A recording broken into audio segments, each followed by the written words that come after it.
guys, it's Sammy Warrayat, the host of the Successful Millennials Podcast. I appreciate you joining in and listening to another episode geared towards proactive and driven millennials born from 1990 to 1997. For those of you who are first-time listeners, welcome. This podcast is specifically geared towards those people born in 1990 to 1997 and are trying to find motivation as well as improve some tactics of how to achieve success in the 5 major categories.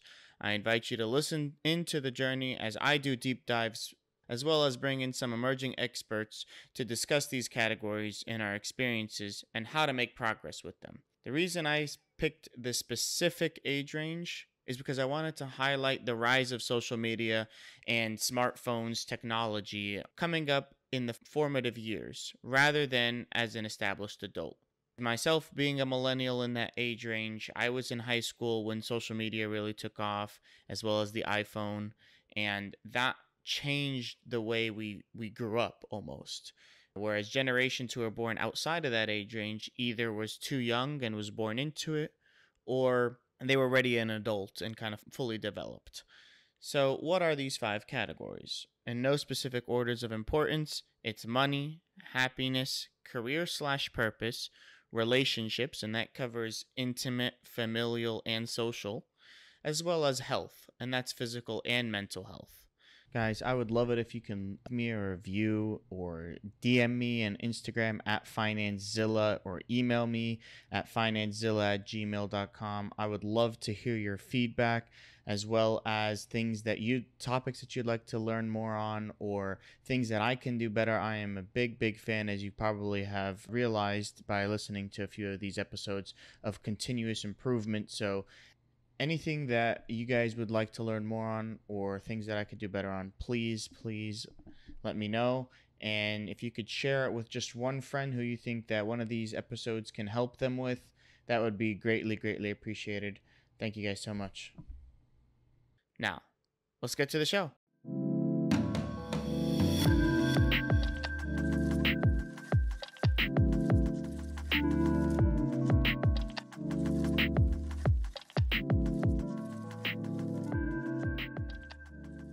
Hey, Corbin, how are you? What is going on, man? I mean, it's a new year, new me. That's where I'm at. So, yep. You are the first podcast recording episode for me of the new year of 2022. So obviously this will come out in a couple of months, but I'm excited to start the year strong with your appearance on the show, man. For people who have never heard of you or maybe haven't been introduced to your work yet, tell everybody a little bit about yourself.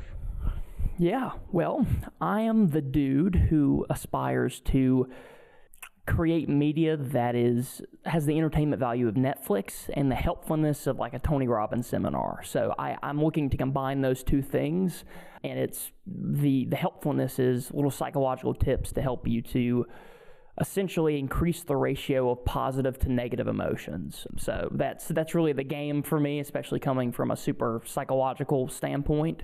So helping people to do that in a way that they almost feel like they're not learning, they're being entertained. So that's what I'm a dude on the internet who tries to do that. Nice. What got you into that realm? What got you into psychology or even the internet space? Yeah, well, whenever I got out of college and I about broke in half because I was pursuing something that I thought was for me, but it was for the wrong reasons, career-wise, that is. And I got to a breaking point, like it was terrible. I wish I could say that I saw it soon and took a different path, but no, pursuing a medical education. And I knew for a fact that it wasn't for me, just the way that medicine is framed and the system is framed. But I ignored that, of course, in the name of doing something that was good and white collar or whatever. I ignored it to the point that I had very bad anxiety. It was so bad that it was starting to manifest in my body. Like I was stuck in bed for a week because I had like full body muscle spasms, which was horrendous. And that was the breaking point for me. And really, I had an embedded interest in psychology. But after that, I realized how important it actually was in the context of living in a way that's enjoyable and not, hating your life. So that's what got me into psychology. And then internet's just a great way to distribute, in my opinion. Agreed. Actually, Corbin, if you don't mind, bringing the microphone down a little bit, I'm getting a lot of a lot. Yeah. I appreciate it. I cut that part out. So for psychology and anxiety, for me, I found it in college. I took a few psychology courses and I fell in love with the idea of, okay, this all makes sense of why people act that way or why I act that way and how behavioral psychology and social psychology works. So I started reading a bunch of books, and everybody who's listened to the podcast knows that I'm a huge fan of psychological understanding, but the application of the theories of psychology is always a little bit harder when you know this is potentially why things happen from a mind perspective, but then you don't want to influence that person too much, but at the same time, you also want it to do what you're kind of gunning for, if you will. How do you kind of balance the two now that you know how to be able to kind of influence decisions and how to be able to read people, but not use that to like, you're not over exaggerate it, I guess is the word I'm looking for. Yeah. From the standpoint of not influencing people in a good way, since you sort of understand how that works, the rule that I follow is I have to use it on myself first, and I have to know that it works and it made a positive change. Like I have to be able to track that. So if it doesn't do that, I don't preach it to anybody. So anything I say, I won't say anything unless I did it myself, and then on a very sparse occasion, whether I've researched it or something. So like read some paper, a collection of papers on it or something like that. But generally, I like to make it, I have to test it on myself first. So that's the play I do for influencing people. Now, as far as reading people, it's just I have good intent. That's the way I do it. So I see that we act out of motivations that are backed by human needs. And it actually helps me to have more empathy for people because now I have a better understanding of why people act the way they do. Even if it's, from a layman, it looks like it's even an attack on me, the subject, I am more able to understand that that's not their intention. It's not malice. They're just acting out of their own needs. So that it helps me in a lot of ways to have better love for other people and meaning and intending good for them. So you actually, it's sort of flipped me the opposite direction, but it can be dangerous, definitely. Yeah, I agree with that point that you mentioned, though. Like seeing that somebody's quote unquote attack or maybe their reaction to something is due to what has happened to them in the past or their social construct or whatever their, preferences and tendencies have been, allows you to give them not a break necessarily, but an understanding or an empathetic reasoning from that than if you just look at the objective, cold, hard facts type thing. So I like that approach a lot. But when you talk about something against yourself, right, like the anxiety or self-induced muscle spasms and you can't really get out of bed for a week, and now you might know, like, okay, this is what's going on in my mind, but how do I break out of that? How did you get over those weeks and where you couldn't even move? Yeah, so I'd love to say that I caught it super early and was proactive and then, said, I'm going to go off and do this other thing. That was not what happened. So essentially, the pain of staying where I was larger than the pain of moving and doing something else. Until that point, in my mind at least, the stay in what you know was more powerful than to make a change, because making a change is painful generally.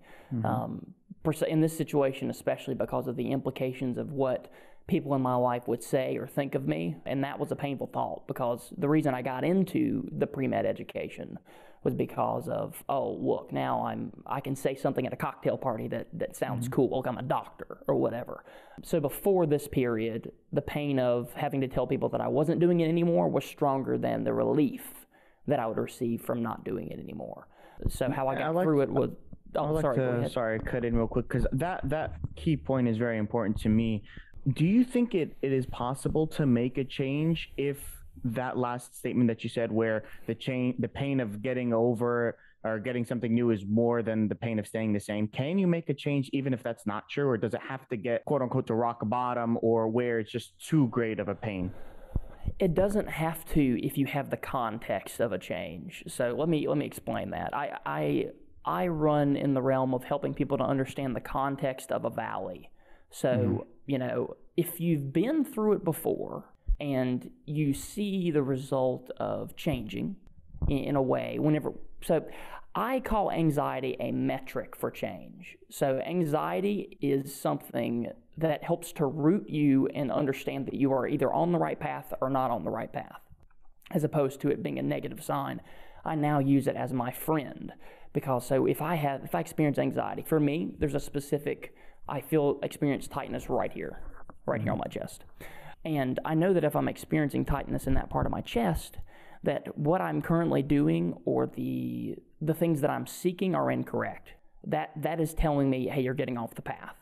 So if you've experienced that once, made a change, and you see the good on the other side of that change, and you see that good is more powerful than the circumstances and pain that it procured long term, now you're going to be much more able to make choices earlier on in the process of not staying where you are and changing, because you understand the context in the long term, if that makes sense.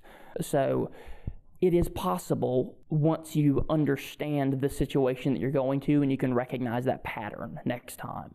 So you realize that the valley you're going into, once you start creeping into a valley, you can go ahead and make a change, because you understand that even though you're afraid of that pain of having to tell people that you aren't continuing the thing that you once were doing, because you've been down the road before, you now understand that there's a bottom and it's bad. Mm-hmm. So understanding the context, and a big part of what I do on the internet is I'm helping people to understand, even for first-time people that are needing to make a change, that they can jump early by leveraging my experience and understanding what it did for me, even though I didn't have that person there to say, jump now, because that's tough if you don't have the context. So yes, it is possible if you have either your own experience, like you're going in at the second time and you remember the first time, mm-hmm. or you really connect with somebody's story on the internet like my own. And that's a big part of my goal in at least that part of my content. That's awesome. And yeah, because I think learning from other people's mistakes it's the oldest cliche, I think, in the book, but it's exactly what you're describing here. It's the ability to see, okay, this person went down a certain path that maybe caused them to go through something that I'm experiencing now. Let me try to take a step back and figure out how to resolve it and see how they got over it, so that I don't have to go down that same path as well. Yeah.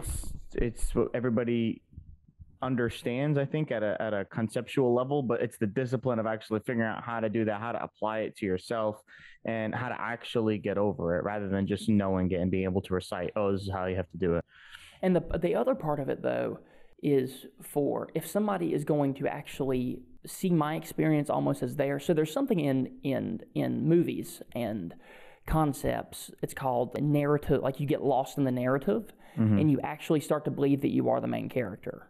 Here's the trick that I'm trying to play on all of you, or at least in my show, is I'm trying to help people to think that my experience is actually theirs, so that now they take it seriously, as opposed to, this is somebody on the internet, he's not like me.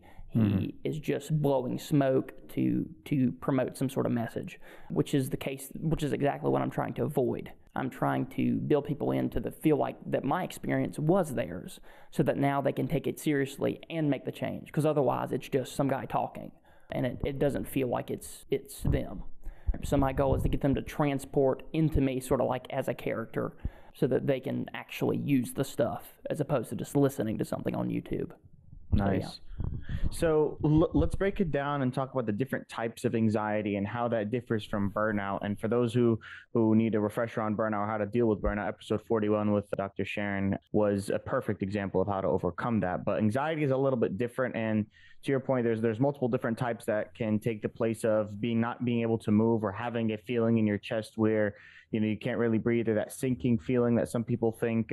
There's very many different types, and I'll let you take the floor describing a little bit of them and what are the differences between that and burnout. Yeah, so here's the way I look at anxiety. So there's a circle of danger, and then there's a circle of fear, and they're not always the same thing. Now, sometimes anxiety it's here for a reason. Everything's here for a reason. So like if you have anxiety about jumping off of a cliff, I'm glad you do, because that's a case when the fear zone and the anxiety zone overlap, or not the fear zone, the danger zone and the fear zone overlap, because it will hurt you, and you are afraid of it. Good, because Otherwise, people would be dying every day jumping into the Grand Canyon. I'm glad we have that. But a lot of times, because we're designed to survive, not to be happy. That's what we're designed to be. Because the reason we're here is because, somebody else survived, mated, passed on the genes, that sort of thing.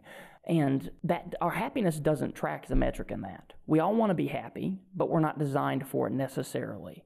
Now we can use the hardware that we do have if we learn how to use it properly. That's psychology, positive psychology at least, to be happy, but that's not the default.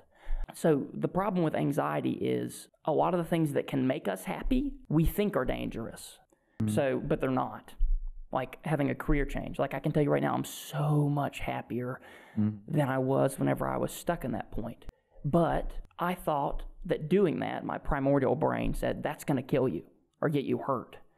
And it's the reason that it's powerful to leverage perspective is because it helps us to understand that where our fear zone and our danger zone don't line up so that we can capitalize on those opportunities, because a lot of times those opportunities are the things that can make us happy, because generally you have to face something in order to be happier, and that's sort of the basis of that.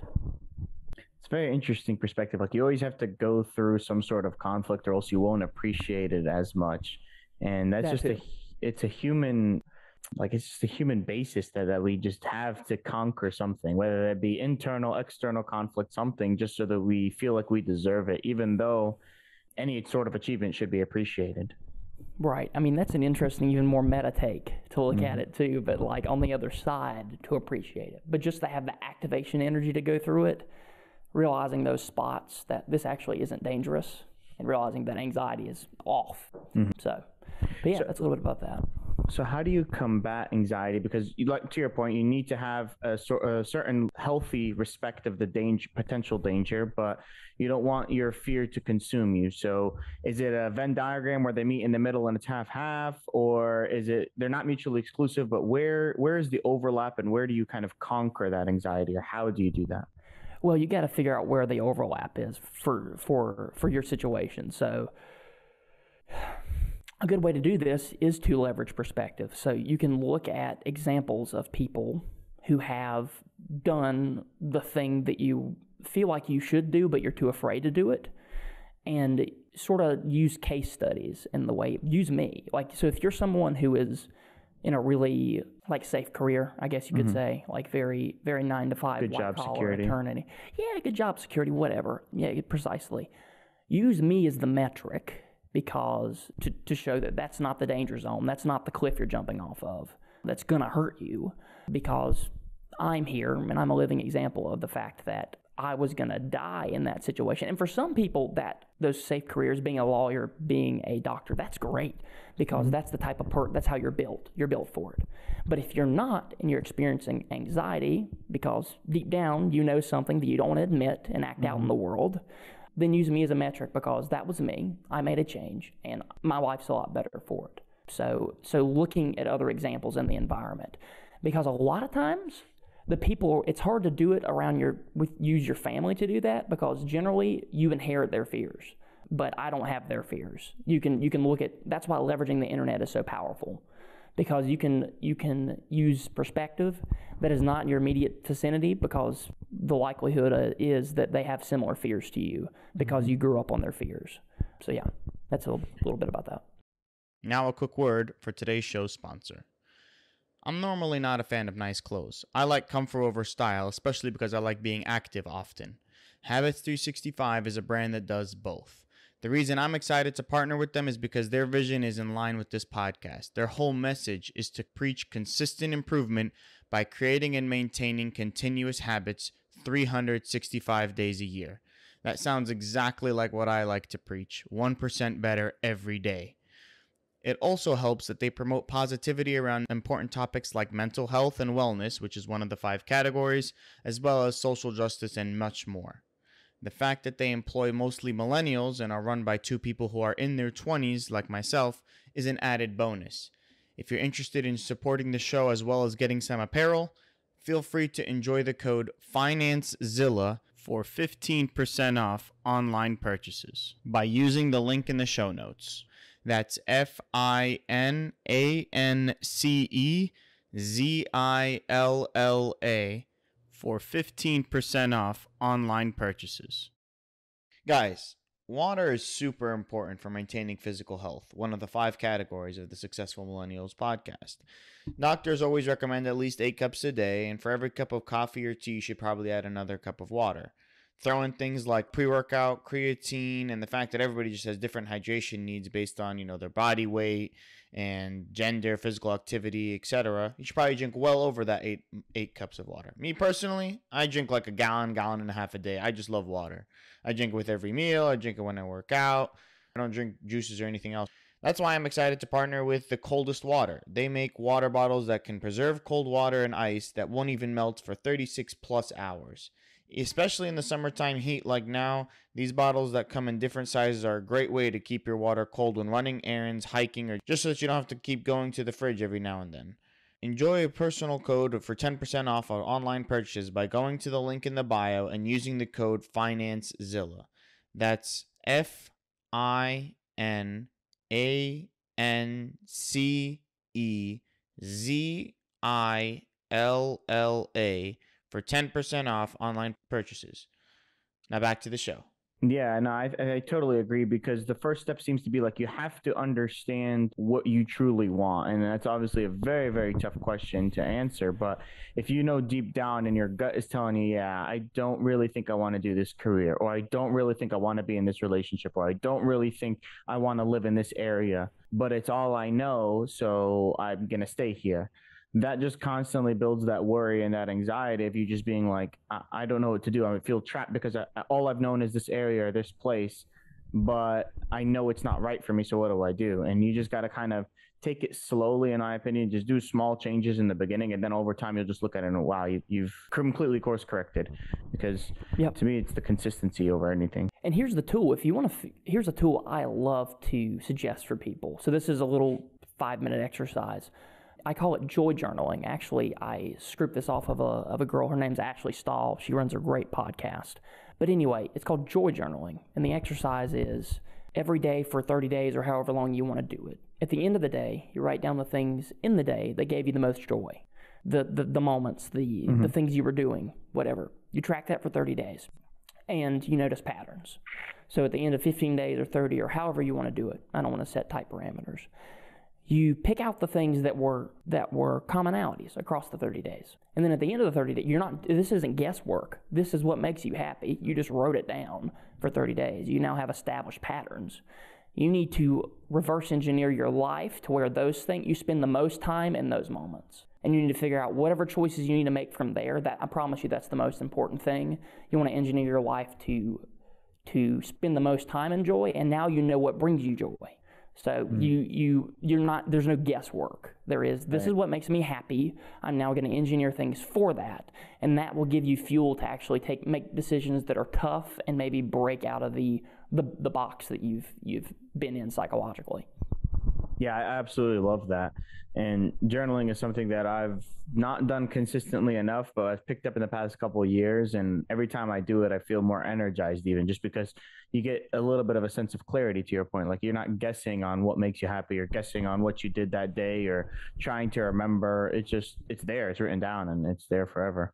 Unless, of course, you lose the journal, which sucks. But And I'm telling you right now, not having clarity is the most miserable thing on this earth. Like, not being sure about what you want.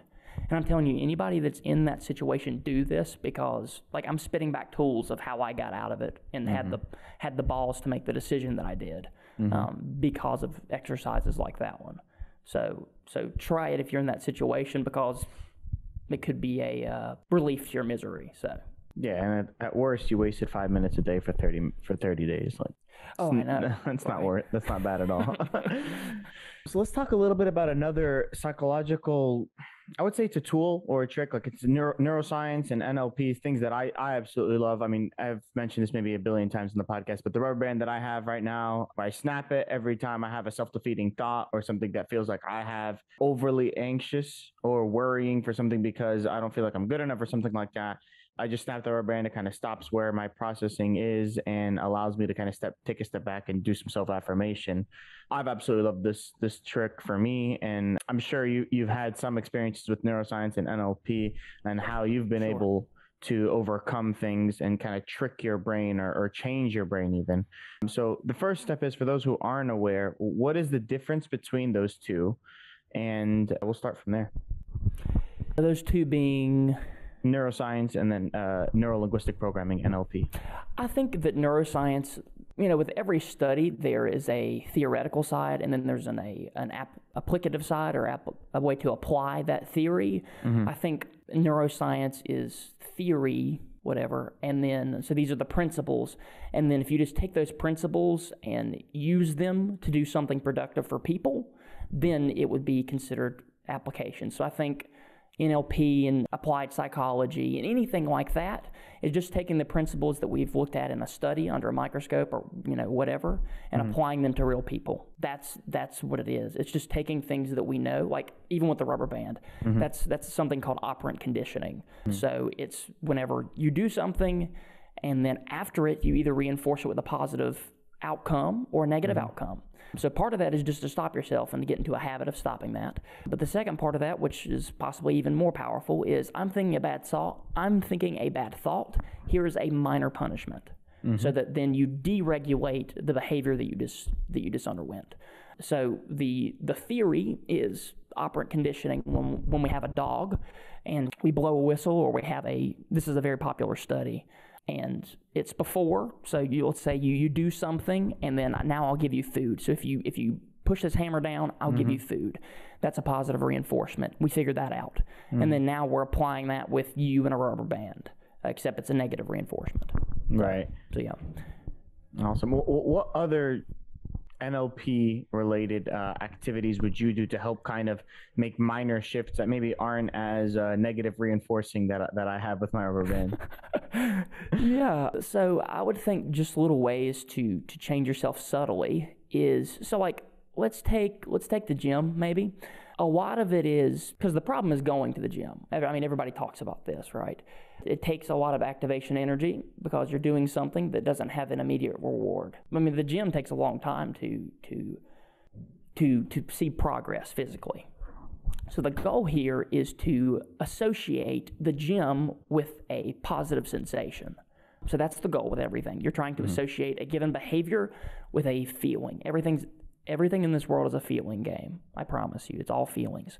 So you need to associate activities that are good for you long term with positive feelings in the short term. It's because this is a short-term game. Our neurocircuits are wired to get short-term rewards in the easiest possible way, putting in the least amount of activation energy. That isn't necessarily good in all cases. In the gym, this is a long-term play. So you get that. So the question now is, how can we associate positive emotions with that activity? Well, you can do it in a lot of different ways. Maybe you build in other things that are positive feeling on the short term at the gym. So maybe you make this a social thing. Maybe you, after the gym, you notice that feeling that you get that feels really good, that pump, that good feeling, and you make sure to sort of swim in that for a minute. Like really feel the feeling. And, maybe there's some mindfulness things that need to come before this, but just noticing that good feeling, noticing your confidence go up, noticing your self-esteem go up. Those are positive short-term feelings. And then once you really swim in that and get a good association, you're seeing the gym and you're feeling those feelings, you're in the gym, then later on, the more you do that, the more you reinforce that pattern, because now you have a short-term positive emotion that tags the gym. That's the important thing. You need to associate positive feelings in the short term with doing hard things that are beneficial in the long term. That's the game. Yeah, and I 100% agree. As somebody who started the gym and 6 years ago, in the beginning, I felt like it was a chore. But what you're able to do with the gym is see yourself progress quite fast, rather than other things like maybe starting a business or working in corporate. It's a longer necessarily like turn before you start making monumental visible progress. But at the gym, especially if you're a little bit out of shape or want to increase size or whatever it may be, you're able to hit that first plateau really quickly, and you're able to progress fast enough. So that is what you need to do, like you're saying, swim in that sensation, that good feeling of the progress that you're making, and then not get too addicted to it, because inevitably when you plateau, I think that's where people start quitting and they're like, oh, I don't get that sensation anymore. It's not worth it. I'm not making any progress. I'm going to quit. So that type of energy, you mentioned activation energy. There's something like you have to sustain a certain progress of energy. And how do you balance between, now that you got something started, but you inevitably hit that plateau, whether that be gym, whether that be really anything, you're going to hit a plateau of progress. How do you shift from activation energy to kind of sustainable energy? Welcome to phase 2. So sustainable energy. This is actually rendering good feelings and pleasure from the thing you're doing, not the results that the thing creates. Beautiful. Okay, so everybody talks about this as well, but I'll tell you why. So if you go into the gym and you're doing exercises that you dislike to get in shape, then you're not going to stick with it after that plateau point, because all you had to motivate you before was the outcome. You didn't have the thing itself. That's problematic, over the long term at least. So in the case that you plateau and you're doing squats, but you hate squats, you're not going to do it anymore. Willpower has a short fuse. There's not a lot of energy that's in willpower, especially if you have nothing to motivate you. So now the thing that motivates you, you're going to have to build this in, is if you want to be in good shape, you're going to have to find ways of doing it that you actually like on some level at least. You've got to have enough there, because otherwise we're built to just be motivated by those things, good feelings. So you need to figure out what you like doing that produces the outcome. Get creative. There's more ways of doing things than you think there are. That's the reality. That's the reality with careers. That's reality with getting in shape, with making money, everything. There's more pathways than you conceivably think there are. So now you need to find that creative pathway that you actually like, because otherwise you're going to start a game and you're with the inevitability of you losing. You will lose. So you need to like what you're doing. That's the fact of the matter. You need to get creative and like what you're doing. So after phase 2, when you fall in love with the process instead of the results, which everybody who's made considerable progress has said the same thing, and I totally agree with that statement and the way you described it. But what is phase 3, or is there a phase 3 and 4? Well, phase 3 would be enriching. I mean, from there you can always like something more. So coming to appreciate things. So some of the happiest people on earth are the people that enjoy things that a lot of other people don't enjoy. Okay? So if you can get to the point where you are in the moment, this may seem meta, but we're going to try it anyway. You're in the moment and you're doing the thing and you're paying attention. You're always looking for the positive feeling. You're always looking for that. And if you can be in that more and notice it more, that will actually grow, because your attention, once you've noticed something once, you reinforce that pattern and you continue to do it. So you can actually build enjoyment for something by looking for the aspect of it that you really like and then building that up in your mind. So you can do this. I mean, this is sort of meta, but if you're wrapping your head around what I'm saying right now, this can be very helpful. And this is what I do in my work, because some things that I do in media or editing or whatever, I didn't particularly like to begin with. But whenever I started doing it and I started looking for the little things that I liked about it, and then reinforced them in my head and built that neural pathway, which is another conversation, I began to like it more. And I began to do it just because I like doing it, as opposed to because I had to do it. So being mindful and noticing those things and then building them up in your head. So yeah, that would be, I guess, phase 3 or phase 2 continued. Yeah.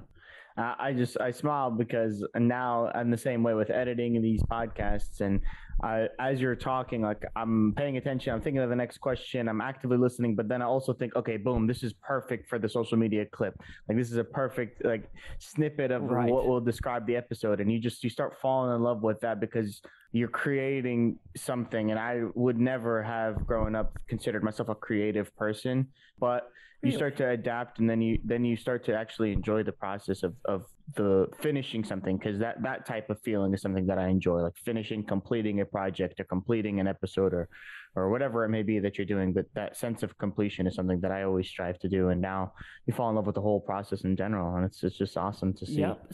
So you had the outcome. You did phase 1 properly, like you had the outcome that you liked, finishing the project. That is, for a lot of people, the tool that they use whenever they're doing activities that they don't like. So like housework. My mom would always say this, actually.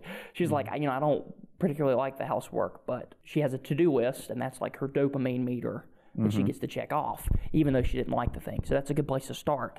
But like we said, that gets old quickly. So finding satisfaction in other parts of the actual process. So that's great, man. I see why. What episode are you on? This would be like in the 50s.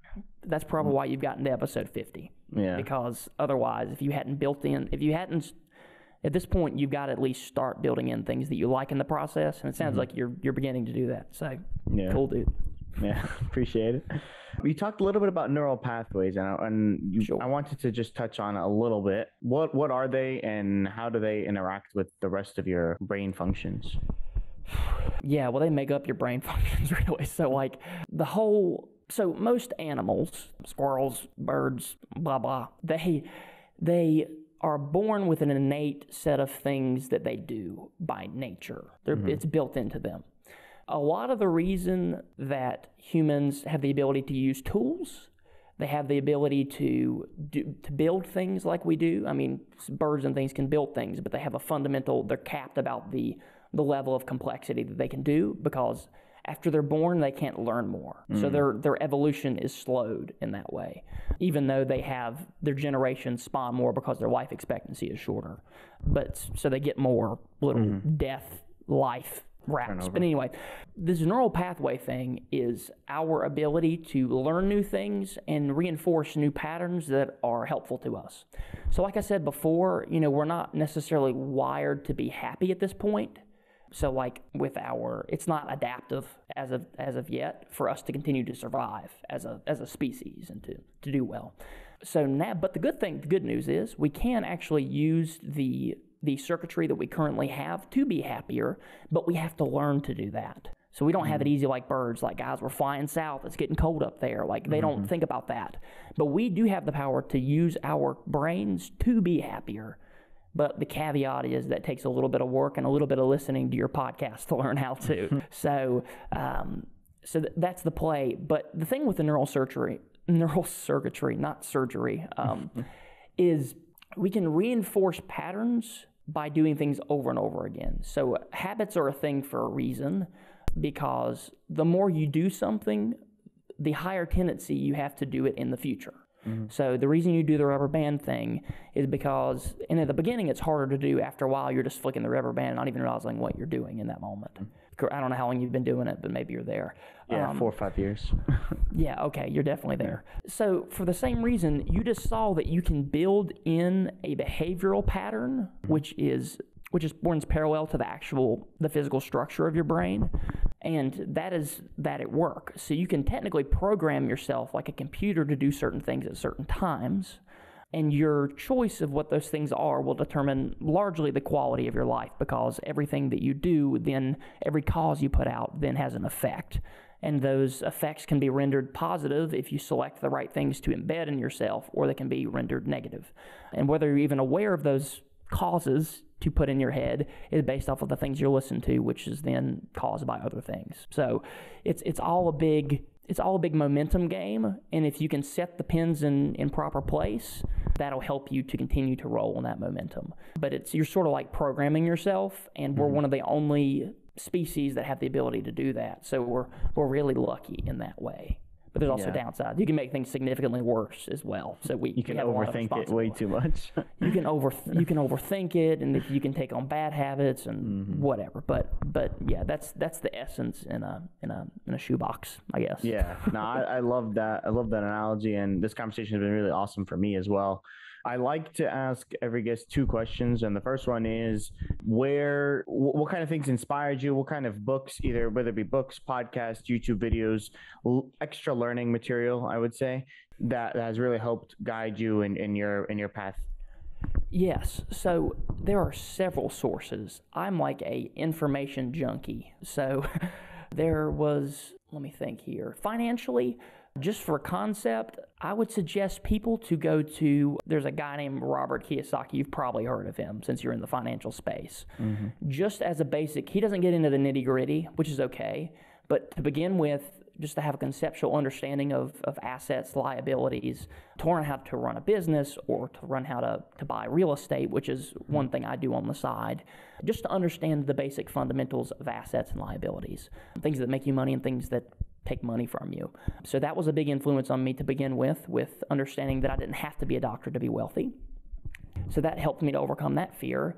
Tim Ferriss is another great one. He has a variety of different content topics that he talks about, but a lot of the things are really cool about optimizing your time and sort of outsource. So, remember the Joy Journal I was talking about earlier.